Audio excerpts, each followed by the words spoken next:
And the big question we get is brandishing a felony. So this is another one that varies not only state by state, but probably even within your own state. You have multiple crimes. Some are felony crimes, some are misdemeanor crimes. Now, the actual, and again, we're talking about brandishing as though that's a crime in and of itself. It's going to be called something different in every spot, right?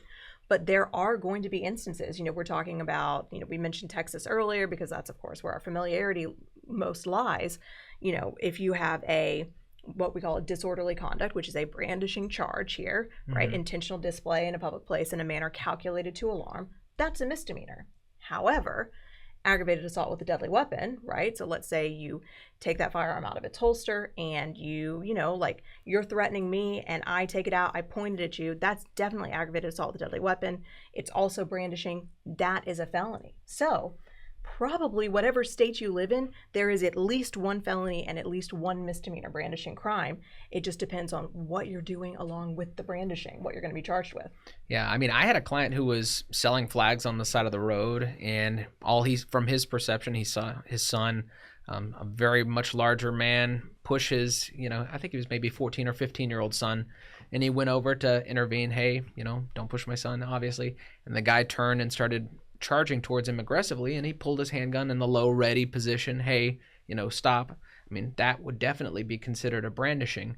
Now, what we do in Texas, and a lot of states do this, like Emily was saying, it could be charged as a misdemeanor, could be charged as a felony. The scary part is, for the same conduct, what we see is brandishing. When it's charged as a felony, it's usually held to the same standard as if you had actually shot the person. Yes. Or if you caused serious bodily injury to the person, not killing them, not murder. But we see this show up over and over again. The mere act of pulling your gun out of your holster could be treated the same as if you shot the person and they suffered a serious injury.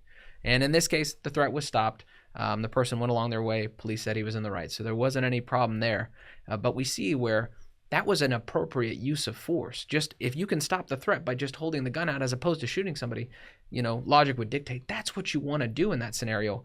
But then we have the law coming up behind you and saying, well, we're going to treat it the same as if you shot him. Yeah. And so we have a weird incentive structure we see show up. I have another client story that really, I think, demonstrates this. So we had a client who was threatened outside of a grocery store by a really aggressive dog, and it was very large, and it was no owner in sight, and all the aggressive points, right? Hair on end, lunge, on its haunches, growling, going to, about to lunge at him and bite him. And he took his gun out, pointed at the dog, didn't have to discharge it, but ultimately, there was lots of commotion. The dog got sort of distracted. He was able to get back to his truck. And because he had pointed the firearm towards other people behind the dog, he was actually arrested on the felony charge.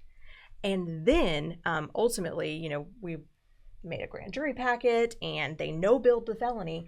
And then for the exact same actions, he was charged with the misdemeanor because the county just did not want to let this go for some reason, maybe the political winds that we were talking about earlier.